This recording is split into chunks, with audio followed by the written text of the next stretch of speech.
Okay, welcome back. Tom Bond here. Welcome back to the Engineering Peace podcast. And once again, I'm here with my colleague, Clara Moisello, Dr. Clara Moisello, who is our pretty much our senior trainer now at NYC.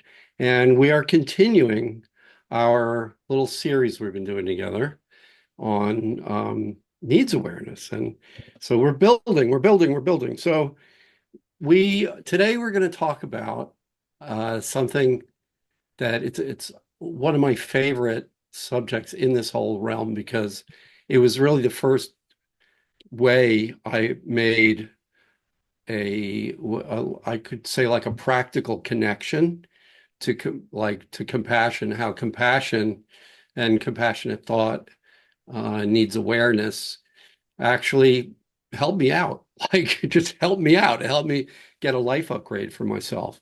And so, what that was, and what it turns out to be for a lot of folks, I teach a lot, and it's often one of the first things that happens to us when we start studying needs and we move into that place of what we call embodiment, where I don't just know needs words, but I actually am starting to get a grip on what needs are, like the energy of all the different needs in my life, whether it's love or creativity or autonomy or self-care.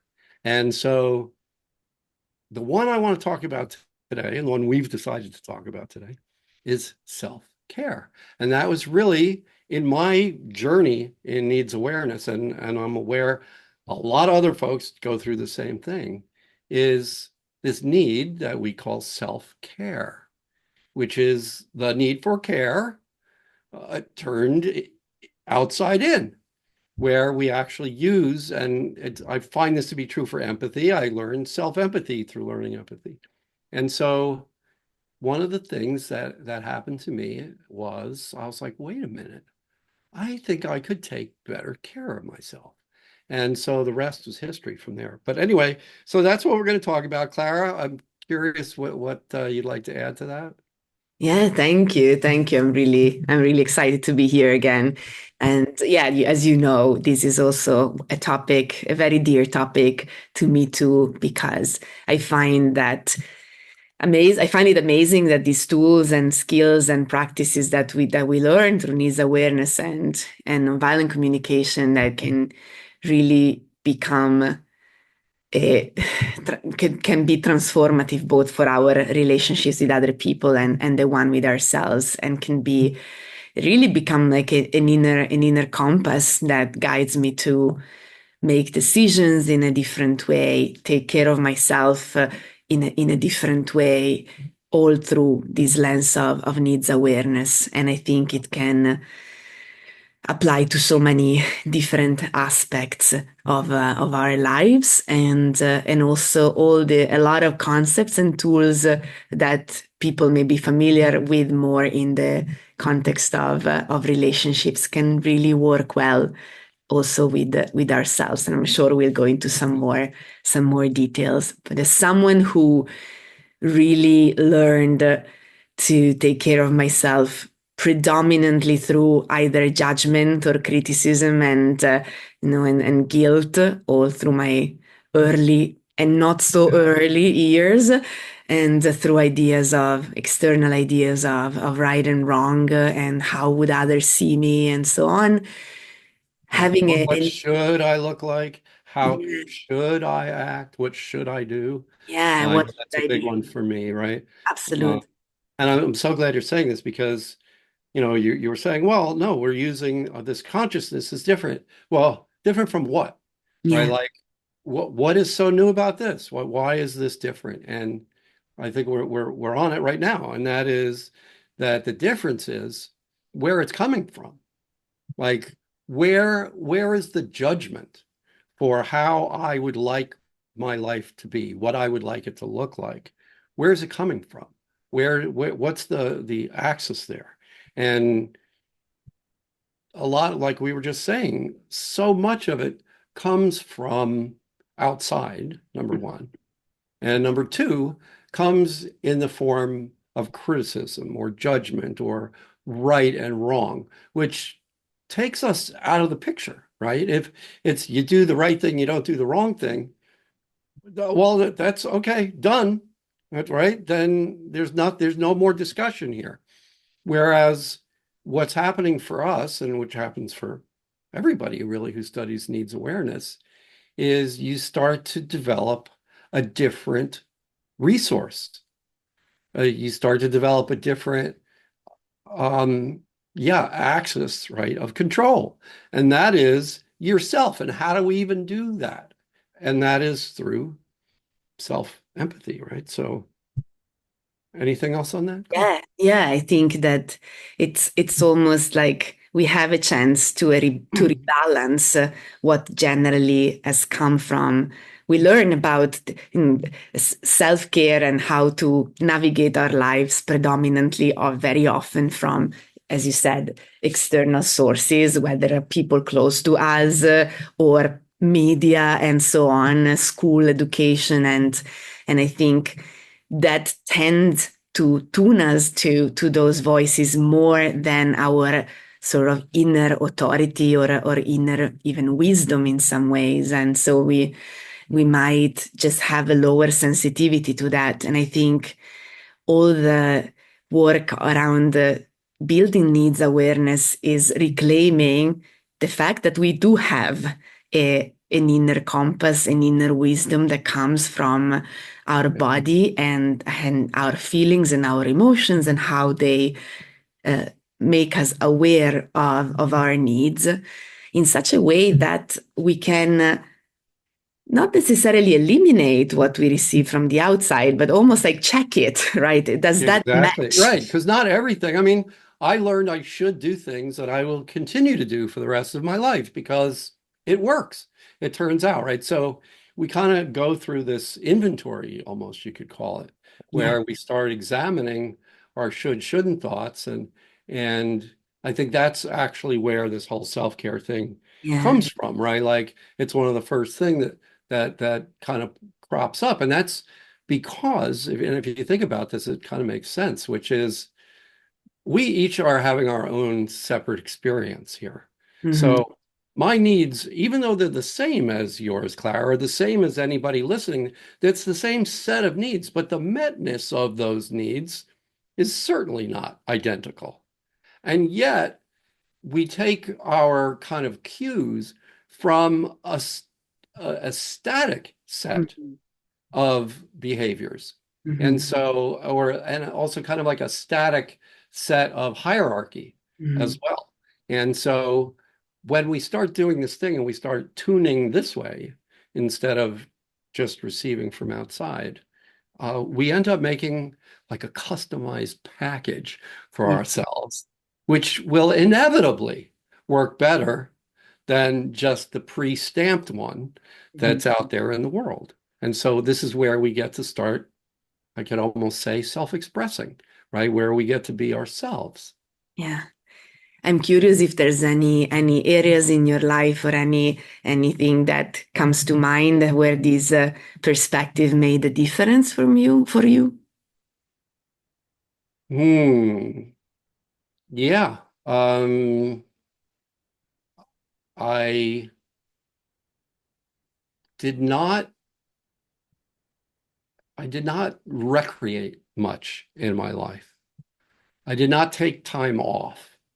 I had, what you could call a Protestant work ethic that I hired, that I inherited rather from my father, and he got from his father, right? And our lives are different, but this thing was like, no, you work hard. You work as hard as you can. And if you don't, you're lazy, right? So that was one of the first things I started looking at. Uh, Another one was just the food that I was eating. I Hmm. was like, maybe, maybe I know I heard sugar's not great for you, you know, but I'm like, I'm realizing I'm not really paying attention to how I feel Hmm. even when I eat things. Yeah. And I started to realize when I ate sugar, I felt one way, or when I ate different foods in different amounts, I felt different. And so I was like, when you're looking outside, you're not really encouraged to monitor here. And so I started monitoring my body, like how I felt. For example, I probably decided I was going to sleep better, things like that. Hmm. And, but I think the big one was just have more fun. Yeah. Really, just like, whoa, dude, like there's no life work balance here. You're just all work. And look, that meets needs, right? So we give that empathy, right? I'm not saying, oh, that's wrong. I'm just saying it didn't work for me that well. And in many ways it worked for me. It worked for me wonderfully. And yet there were, on closer examination of me, I Yeah. realized that I wanted to have a little more balance between having fun, just to put it in the largest term. Mhm. Yeah. How about you? Yeah, oh, many. That there's. It's interesting. I was thinking while listening to you, to see how all these in all these aspects, right? When we realize there's maybe a behavior we want to change. I like to tell people like we can have Mm. these two paths, right? Or we can go either the power over way, similarly to what we say in Yes. So we're relationship getting with into other people. self-discipline here, I think.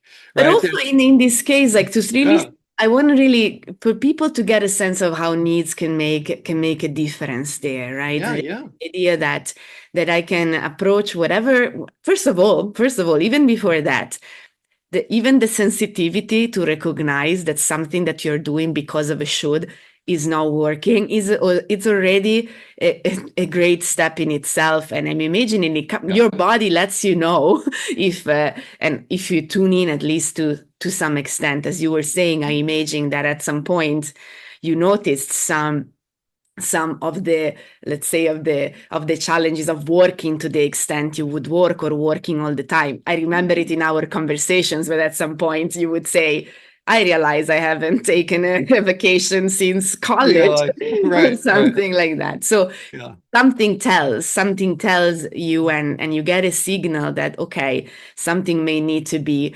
rebalanced. But then what happens is that what most of us are most used to is that then in order to change that, we go the route, as I was saying, of power Yeah. over, meaning I am going to just judge myself for that and making myself Yeah. feel bad about it. And then of course I'm gonna change what I'm doing maybe I will, but it's gonna come Yeah. definitely from an energy Yeah. of And I'll resent exactly. myself, and I'll resent myself even more if I don't do it. Yeah. There's one other thing though that you're talking about, which there's almost something in front of that, which Yeah. is feeling, right? Yeah. Like it's not Yeah. just how we're thinking, which Yeah. is a great way to kind of check in with yourself, like Yeah. how am I thinking, but also how am I feeling? And I know people talk about, feelings are important, but why?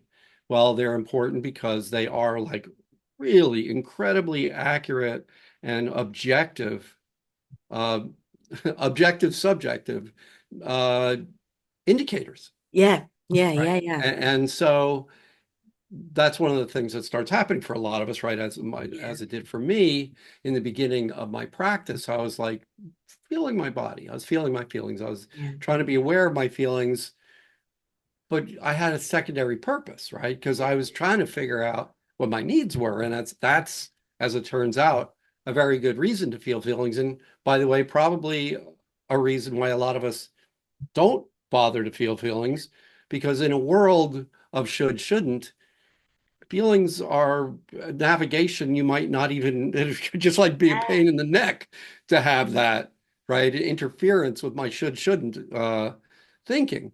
yeah, And so there's this thing that happens where if we start becoming aware of our feelings so that we can find out about our needs, and then all of a sudden, oh, we're looking someplace yeah, else, right? We're looking someplace else. We're looking internally at how I am I enjoying my life or not? Not Yeah. just am I feeling healthy or tired but am I happy?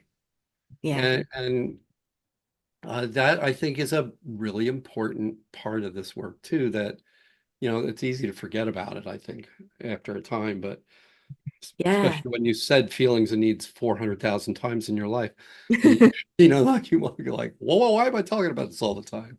Yeah. Because, right, it's like the cha-cha of life, of self, of introspection and yeah, self-empathy. Absolutely.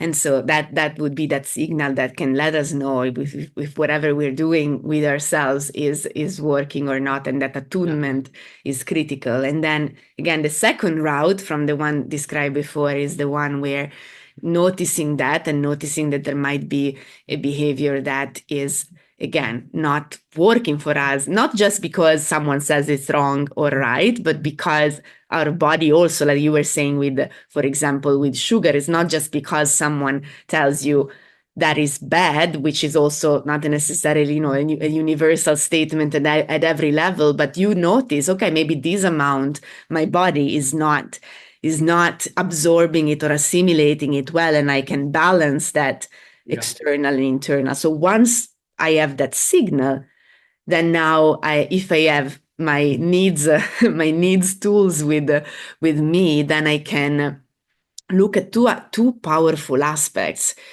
On the one hand, if I'm feeling that discomfort, means that behavior is not working for me, right? So some needs are not met.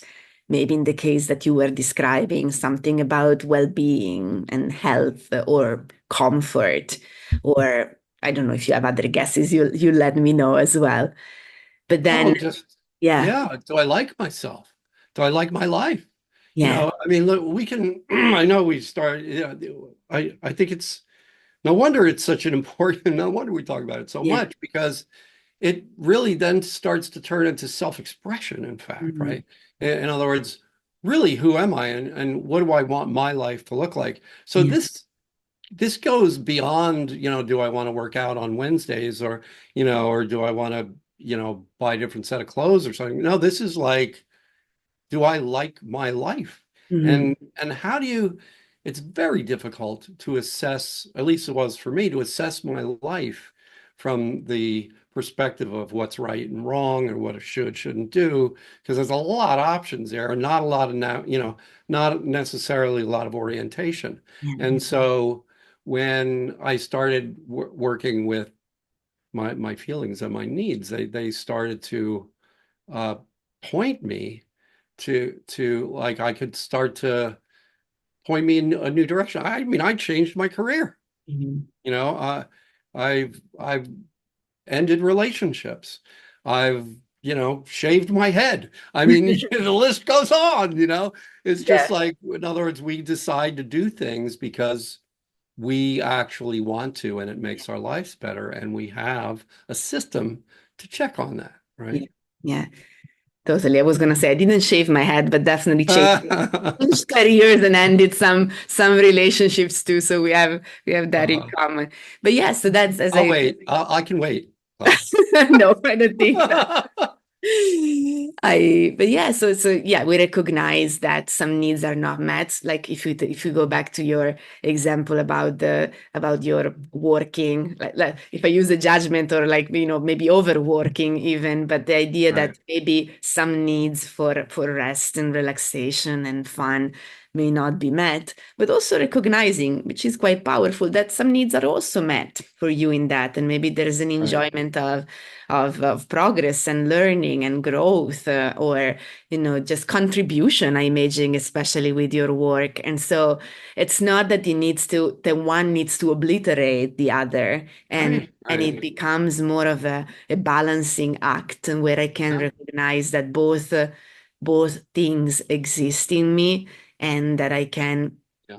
try to almost do an inner mediation between parts of me, and ultimately choose at times to focus more on certain needs, whether if I need to take rest or relaxation or retreat in some ways, and other times maybe for in particular circumstances, I'll push through maybe even more so. I know there are times of the year for you with, I don't know, when the compassion course starts or other things Right, right. where you put in, maybe a lot of extra energy and that, things balance Yeah. out.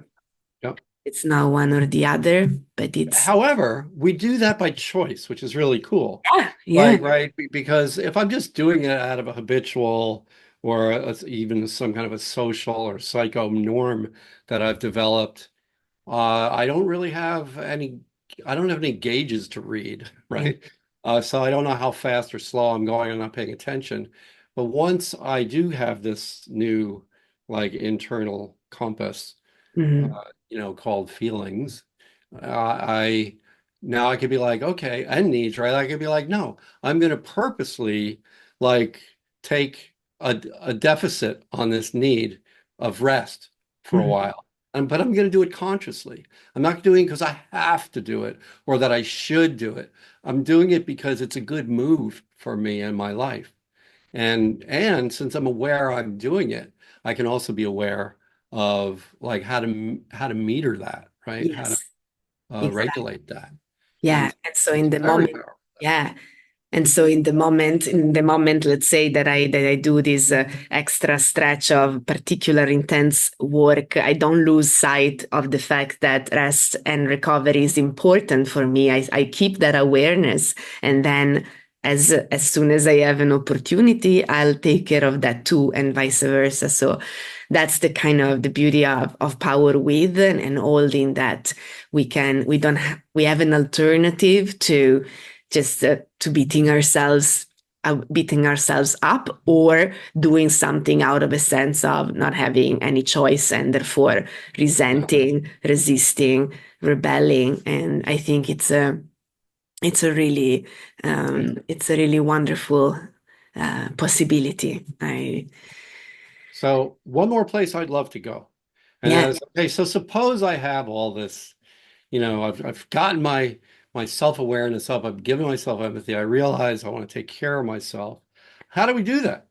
Right? Because like we were saying, it's like, do I do it by coming up with a whole new list of things I have to do or that I should do? Or do I figure something else out? And how do you even be gentle with yourself? Like, how does that even happen? Yeah. And so I realized the way it happens is the way I'm gentle with other people, which is I ask, I don't tell. I ask me, right? So we talk about requests, right? It's one of the things we talk about. I'm sure we'll be talking about requests in the future even more. But this idea is, how do we move in the world and not be like, or be in consideration of our needs and the needs of those around us?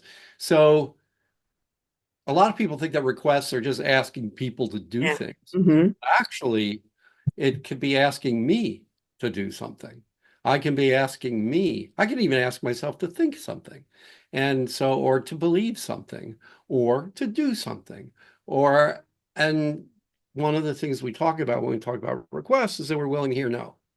And so this is where, for me, it gets interesting because when I'm truly making a request of myself and I say yes to me, and then I don't do it, I'm like, my should mind starts to come back. It's like, hey, you said you were going to do that. Now you're not doing it, right? But in the realm of compassionate thought, Yeah. it's different. I'm going to be like, I'm going to be like, oh wow, I know you said you were going to do that, Uh-huh. but for some reason, it seems like you're not doing it. And I just want to check in with you and see, like, what's the deal here? Is it not working for you to do it, or is there something in your way, or right? So it's Yeah. so different. Think about, you think about it. It's Uh, like, as you would say, you try to find the yes behind the no, right? right, What's exactly. what's Yeah, the yeah, need that's keeping from saying yes? That's yeah, right. absolutely. Yeah, That's operating in agreements with ourselves instead yeah. of rules, right? And hearing no and saying, okay, I hear no. I'm Yeah, going to go with that because that's a yes to something, like you just said, yeah, Clara. And it's like, what was that yes? So let's keep the conversation going, right? Instead of just having it, you should have done it, you didn't do it, now you're a jerk, do it. yeah, And end of that conversation, right? But this is a whole new way to live your life.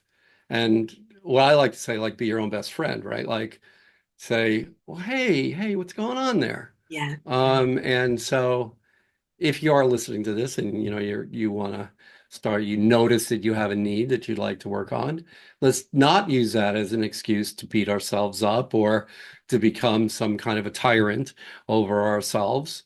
Let's make a request of ourselves. Let's ask ourselves, do you feel Yeah. like doing that? And if you don't, what's that? And so it becomes an ongoing inquiry, Yeah. and which ends up creating a moment by moment path to live your life that's very connected to your life, in fact, right? Through your needs.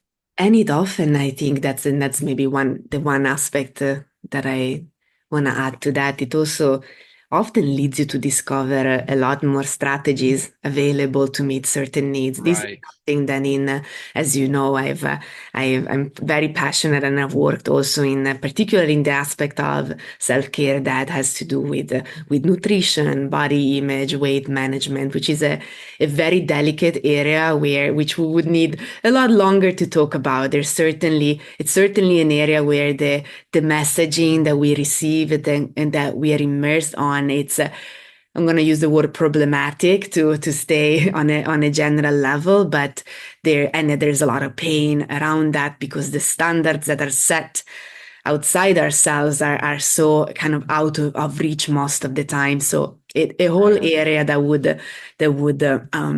Ends up being a deserve pressing. a lot of attention. But I Yeah. think an aspect that is interesting in that arena with respect to needs is that you can look at certain behaviors, whether they have to do with your eating, drinking, other moving or exercising, and really explore them through the lens of needs. And sometimes we may realize that some way of eating or certain things we eat meet so many more needs that we would think, right? That maybe it's not just simply a need for food, but there's needs sometimes for connection, for belonging, for fun, Or and for beauty. I mean, when for something tastes good to beauty. me, that's like a form of beauty, right? It's something that just invokes a real sense of pleasure in me. And And so, acknowledging that empowers me both to have self-compassion, meaning really being connected to my why,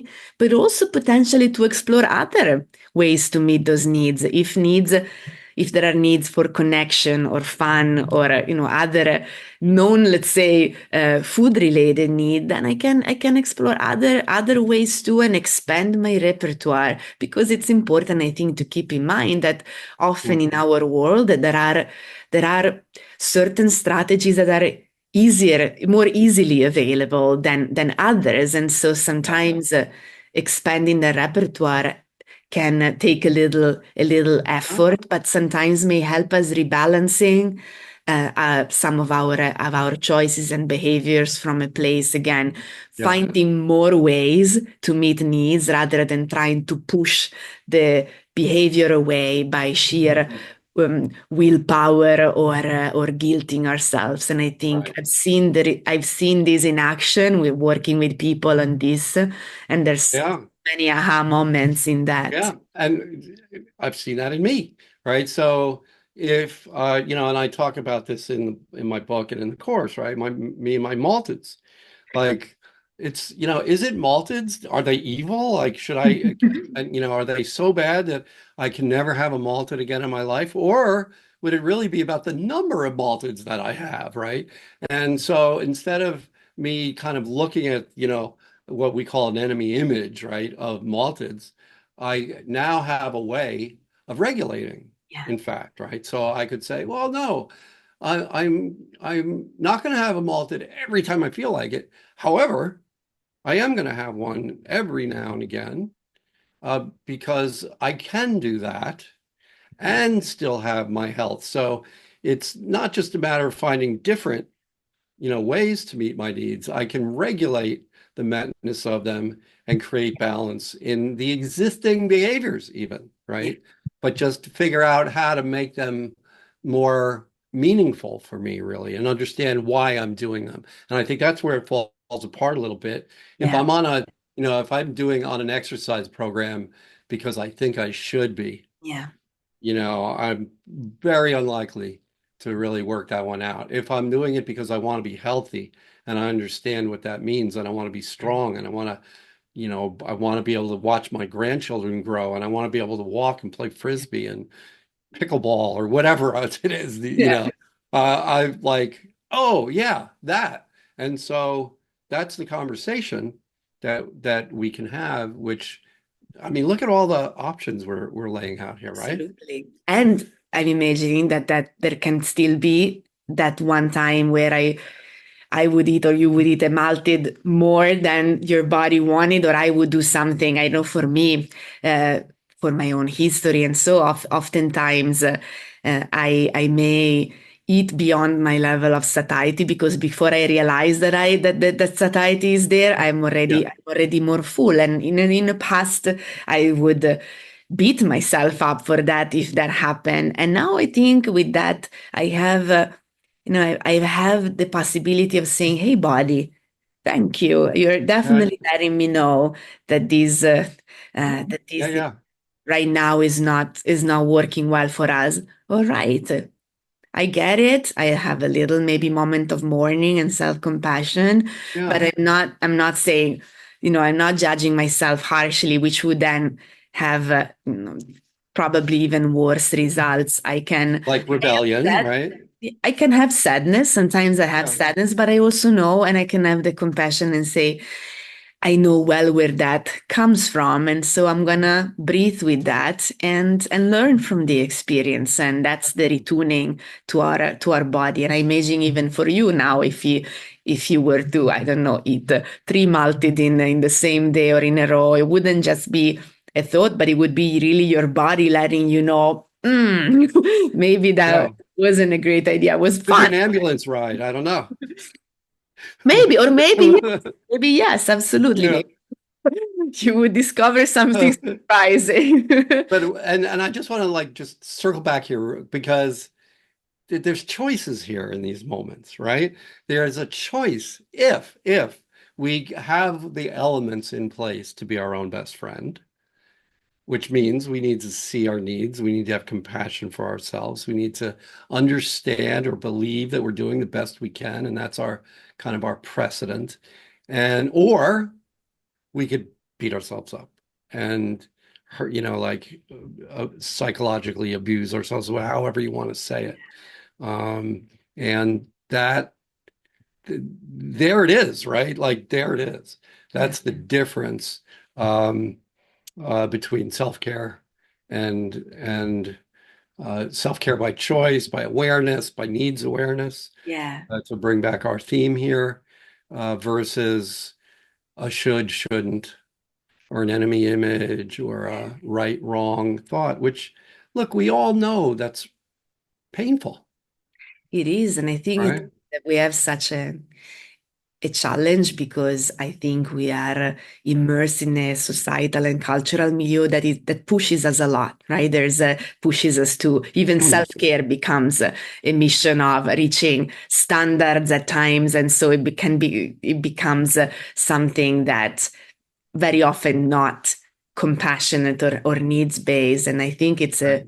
it's really an opportunity to rewrite the script to this tuning into ourselves and to realize that we can be with ourselves same as we with the same presence we bring to others when we enter in an Yeah. empathic connection and yeah, rather than just running, trying to meet some ideal external standard. Yeah.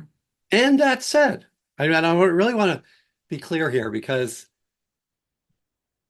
beating yourself up works. It does work. To some degree, it works or we wouldn't do it. So Mm. I don't want to sit here and say you just shouldn't do this because it's bad for you. It's intrinsically bad. You're going to mess up your life. No, actually, right, wrong thinking does meet needs, and beating yourself up meets needs. I'm not saying it doesn't do that, Mm. Oh, but yeah. right? But what I am going to say is, in my experience, there's another way you could do it besides that, right? That is way more fun, way more productive, way healthier in terms of my relationship with myself. And Yeah. I would dare say healthier with my relationship with the outside world as Yeah. well. And so this isn't like, I don't know. I don't want to put it out there like it doesn't work because it does. It does. I think it does. It's just different than what Yeah, we're talking it about. feels like it does more when when your focus is more the outcome than the metness of needs, right? It can Yeah, work and meet some needs and often doesn't meet a lot of other needs. And I yeah, think that's a good perspective, yes, to keep in mind. We're finding ways to meet those needs even better at less cost. yeah. Well said. Yeah, Yeah. I like that way of thinking of it. Yeah, yeah. All right. So, all right. So that's the deal, right? Everybody, you listening? We're going to make Yes. requests. We're going to check in with ourselves. We're going to figure out what do we really love? What do we want in our lives, right? And then we're going to make requests of ourselves in a gentle way, right? In a curious way, and Yeah. see if we can't start to forge a new path with We're gonna listen to our nose and become curious when the nose come. right, right. Yeah. Listen for the yes behind the nose, and what's going to happen is you're going to end up moving through life without without hurting and making little of yourself. And so, uh, as my teacher Marshall Rosenberg would say, it makes life more wonderful. Not that it ain't wonderful, it is. If you've got one, we can all be thankful for that. And yet we could still upgrade. So, yeah, cool. I think we got it. What do you think, Clara? Anything else? I I think I'm wrapped. Thank you. I am. It was Yeah, a great conversation. I think we could talk for hours as usual, as we probably have to some yeah, extent. So I can't wait for the next one. And I'm really curious to hear from people how these ideas land because this is a really a real topic, and that's probably uh, yeah, alive for all of us. And yeah, yeah, let us know. Let us know. yeah. Let's engage. That's true. If you're listening, if you can hear this, this is about you, right? It's about all of us. So, yeah, thanks for the reminder. Yes. Okay, until we You meet again. until we meet again. All Thank you, right. Tom. Thanks. All right.